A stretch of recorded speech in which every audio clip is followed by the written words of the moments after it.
And welcome to SKB Shots. Lucknow Super Giants ni Delhi Capitals defeat చేశారు. ఒక perfect team దొరికింది వాళ్ళకి and execution కూడా చాలా బాగుంది.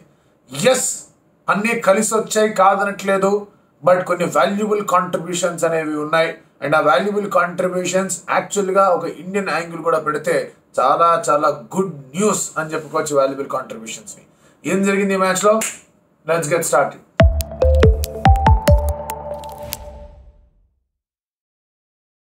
ముందుగా ఆల్వేస్ లక్నో సూపర్ జైంట్స్ వాళ్ళ స్ట్రెంగ్త్ని వాళ్ళు బ్యాక్ చేసుకుంటూ వచ్చారు.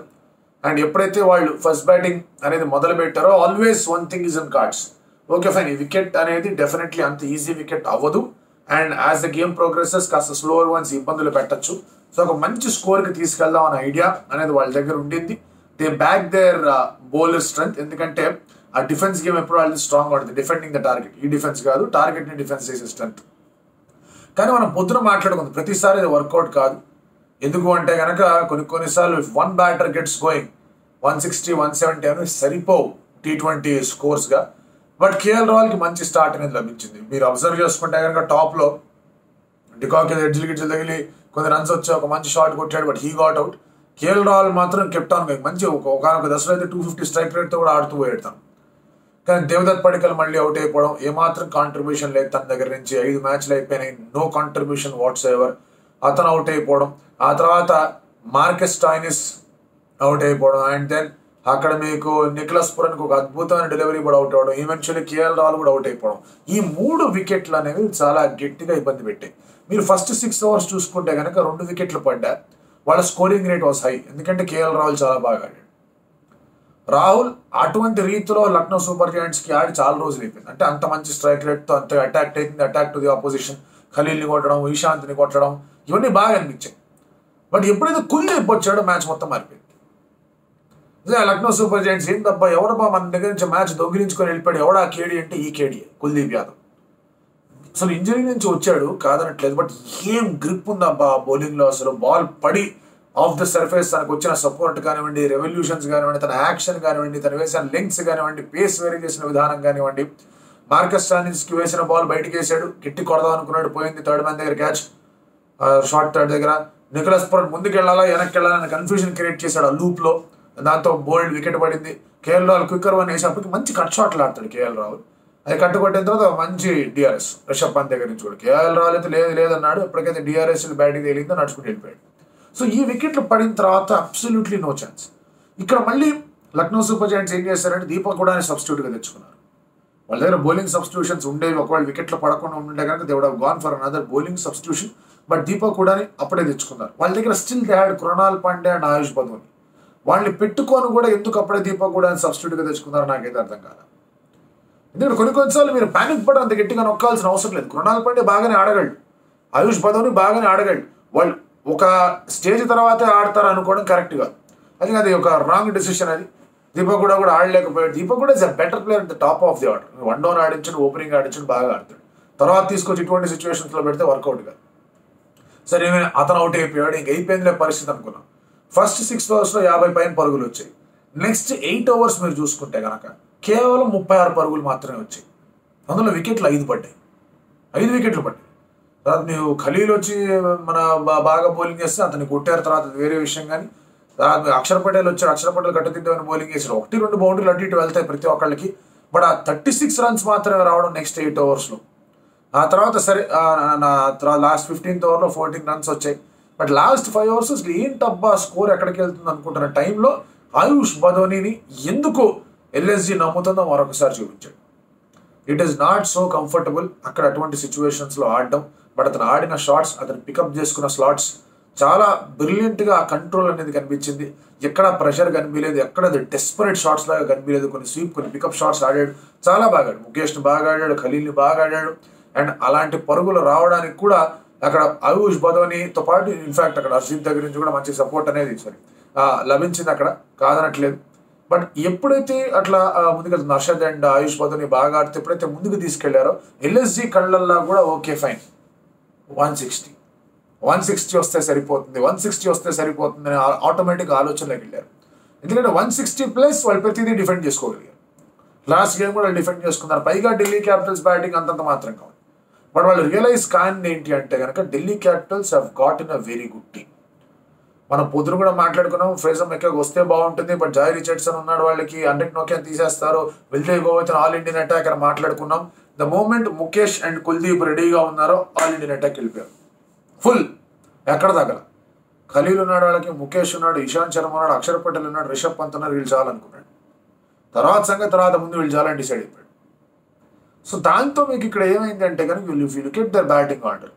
మీకు సరే షా ఉన్నాడు, వార్నర్ ఉన్నాడు, they got Fraser McGurk, Rishabh Pant ఉన్నాడు, షే హోప్ కూడా ఉన్నాడు వాళ్ళ దగ్గర. సో షే హోప్ ఉండాల్సిన, ఎందుకబ్బా షే హోప్ అనే ఒక ఆలోచన నాకు వచ్చింది, అవసరం లేదు కదా ఏంది ఎందుకు ఈ గోలా అని. ఎందుకంటే ఒక ఇండియన్ బౌలర్ పెట్టుకుంటే బెటర్గా ఉంటుందని ఆలోచన వచ్చినా కూడా జస్ట్ దట్ కొన్ని వికెట్లు పడిపోతే ఆ బ్యాటింగ్ సపోర్ట్ కావాలనుకున్నారు. ముఖేష్ కుల్దీప్ మీద వాళ్ళకున్న నమ్మకాలు అట్లాంటివి, మోస్ట్ కుల్దీప్ మీద నమ్మకం అట్లాంటిది ఢిల్లీ క్యాపిటల్స్కి. మంచి స్టార్ట్ వచ్చి ఇద్దరికి చేతులకు దెబ్బలు తగిలి ఓపెనర్స్కి, ఇదేం గోలరా అనుకున్నారు. సరే వార్నర్ తొందరగా పడ్డాడు కానీ షా బాగాడు, మంచి పార్ట్నర్షిప్ అనేది కనిపించింది. షా అవుట్ అయ్యాడు, ఫ్రేజర్ మెక్కాగ్ వచ్చాడు, ఆడుతున్నాడు, కొంచెం స్లోగా ఉన్నాడు. 25 of 23 balls, ఏంది ఇది ఫస్ట్ మ్యాచ్ కదా అది ఇది అనుకున్నా. నెక్స్ట్ 8 balls తప్పని చెప్పి 50 వెళ్ళిపోయాడు. నెక్స్ట్ 8 balls కొట్టేశాడు. అక్కడ కృణాల్ పాండ్యా ఓవర్ వచ్చింది, అక్కడ అద్భుతమైన ఓవర్ కృణాల్ పాండ్యా ఓవర్. 3 6 కొట్టాడు, అతను బౌన్సర్ వేసాడు బాబు. కృణాల్ పాండ్యా బౌన్సర్ ఇసురు కొట్టాడు, అసలు మామూలుగా వేయాలి ఆ పేస్. అది కేవలం బలి పట్టుకున్నాడు దాన్ని, వైడ్ అది ఆఫ్ కోర్స్. బట్ ఆ ఓవర్లో పూర్తి స్థాయిలో ఢిల్లీ క్యాపిటల్స్ ఒక డామినేషన్ కనిపించింది. అప్పటిదాకా మీరు ఆ ముందు ఓవర్ చూసుకుంటే మార్కస్ స్టోయినిస్ వచ్చిన వన్ రివర్స్ స్వీప్ వేసాడు మంత్ బాబు. రివర్స్ స్వీప్ కొట్టాడు, ఇటో షాట్ ఆడాడు, అతని ఫేవరెట్ షాట్లన్నీ ఆడేసాడు.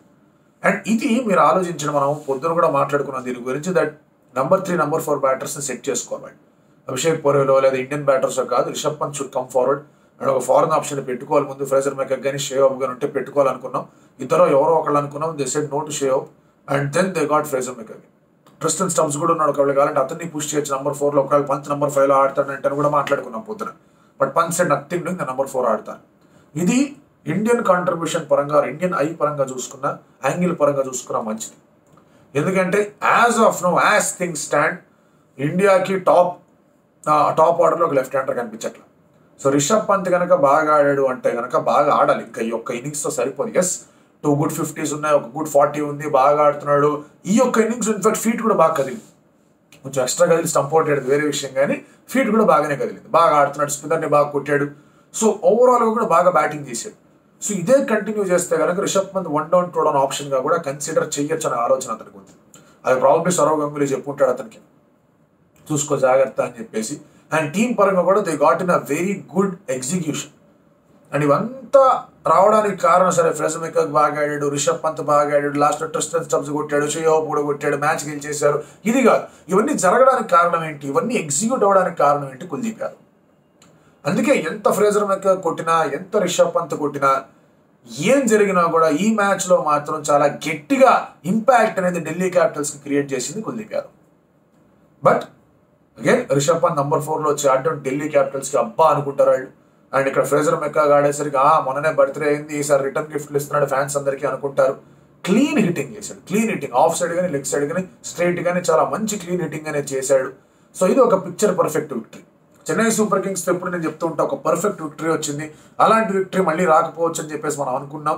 ఈ విక్టరీ అనేది it is a cherishable victory. వాళ్ళకి గాడిలో పడిందా వాళ్ళ బండి, పట్టాలు ఎక్కిందా వాళ్ళ బండి, పట్టాలు తప్పకుండా మళ్ళీ పట్టాలు ఎక్కేసిందా వాళ్ళ బండి, మళ్ళీ ఆ ఊపు అనేది అందుకుంటారా, మళ్ళీ పాయింట్స్ టేబుల్లో ముందుకు వెళ్తారని హోప్ ఇచ్చే విక్టరీ. ఎప్పుడైనా కూడా హోప్ ఇచ్చే విక్టరీ అనేది చాలా గట్టి ఇంపాక్ట్ చూపిస్తుంది ఒక టీం మీద. And Lucknow super giants will be disappointed. 160 defend చేయలేకపోయినందుకు కాదు, అది ఏదో రికార్డ్స్ వల్ల అది ఇది పెట్టారు, కానీ ఆ 160 వస్తే సరిపోతుంది అనేది కొన్నిసార్లు స్టాటిస్టిక్స్ చెప్తాయి. But game is not one by statistics. Statistical preview ఇంపార్టెంటే, మ్యాచ్అప్ ఇంపార్టెంటే కాదనట్లేదు, కానీ ప్రతిసారి స్టాటిస్టిక్స్లో వర్కౌట్ కావు. మీరు 8 ఓవర్స్లో, సరే 9 ఓవర్స్లో మీరు అబ్జర్వ్ చేసుకుంటే కనుక మీరు 50 రన్లు కూడా కొట్టకుండా మీరు 5 వికెట్లు కోల్పోయారంటే కనుక more often then not will not win the match. అది గెలవడం కష్టం. బౌలింగ్లో కూడా వాళ్ళ సమస్యలు వాళ్ళకున్నాయి. మయాంక్ యాదవ్ లేడు వాళ్ళకి, ఆ తర్వాత నవీన్ ఉల్లాక్ని కొట్టారు. యష్ ఠాకూర్ బాగానే బౌలింగ్ చేశాడు, సరే వార్నర్ వికెట్ కొంచెం వచ్చింది కాదనట్లేదు, కానీ అంత ఎఫెక్టివ్గా ఉంటాడంటే క్వశ్చన్ మార్క్ కనిపించింది. బిష్నాయ్ వికెట్ తీశాడు కాదనట్లేదు, బాగానే వేసినా కూడా కొన్ని ఓవర్లో బాగా రన్స్ కలపడం. కృణాల్ పాండే ఇప్పటిదాకా ది మోస్ట్ ఎకనామికల్ బౌలర్ ఈ ఐపీఎల్లో, అతను ఒకే ఓవర్లో కొట్టారు 20 రన్లు, 3 సిక్స్లు కొట్టారు వరుస పెట్టి బాల్స్లో. సో అలాంటివి జరిగిపోయినాయి.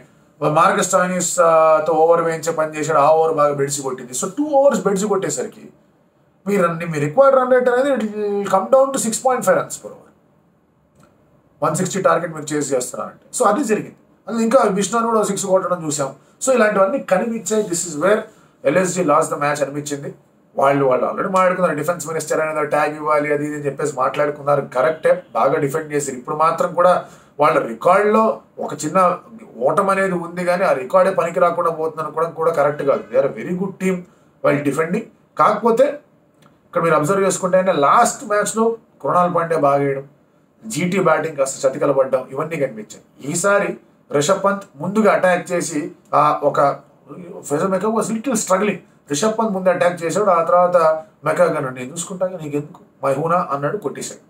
So yes, defying all outs. ఎందుకంటే ఢిల్లీ క్యాపిటల్స్ ఫేవరెట్స్ కాదు ఈ మ్యాచ్ గెలవడానికి, బట్ ఆ రీతిలో పర్ఫార్మ్ చేసి లక్నోని ఓడించారు. పాయింట్స్ టేబుల్లో వాళ్ళు ఇంకొక విక్టరీని నమోదు చేసుకున్నారు.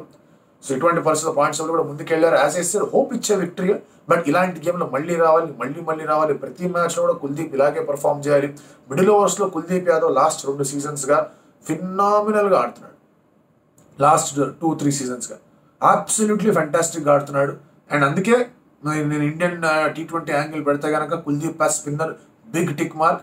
ముఖేష్ కొంచెం డెత్లో రన్స్కి వెళ్ళాడు, బట్ ముఖేష్ మీద కాన్ఫిడెన్స్ ఢిల్లీ క్యాపిటల్ చూపించింది కూడా కొంచెం బిగ్ కాదు, కానీ okay tick mark. Rishabh Pant ఇలా ఆడడం మాత్రం సాలిడ్ టిక్ మార్క్ పడుతుంది. So let us see how things go. Well done to Delhi capitals. Lucknow super giants ఎస్ అదబ్సే హరాయింగ్ అనుకున్నారు, కానీ వాళ్ళ ఆటలో దాని ఏమంటారు ఆ అదబ్నెస్ అనేది కనిపించలేదు నాకు. అదబ్సే నైకేలే థోడా డర్గే. మధ్యలో కాస్త కొంచెం కాషియస్ అయిపోయారు. కేఎల్ రాహుల్ వికెట్ పడిన తర్వాత అది వెరీ కాషియస్. అంతకుముందే కాస్త కాషియస్ అయ్యారు, బట్ నికోలస్ పూరన్ వికెట్ పడడం, కేఎల్ రాహుల్ వికెట్ పడడం, స్టైనిస్ వికెట్ పడడం, బ్యాక్ టు బ్యాక్ పడడం, బ్యాక్ బోన్ ఇరక్కొట్టడం. So well done to Kuldeep Yadav. అందుకే తమ్ముళ్ళు అతను ఒక్కడే ఉంటాడు. మరి మీరేమనుకుంటున్నారు?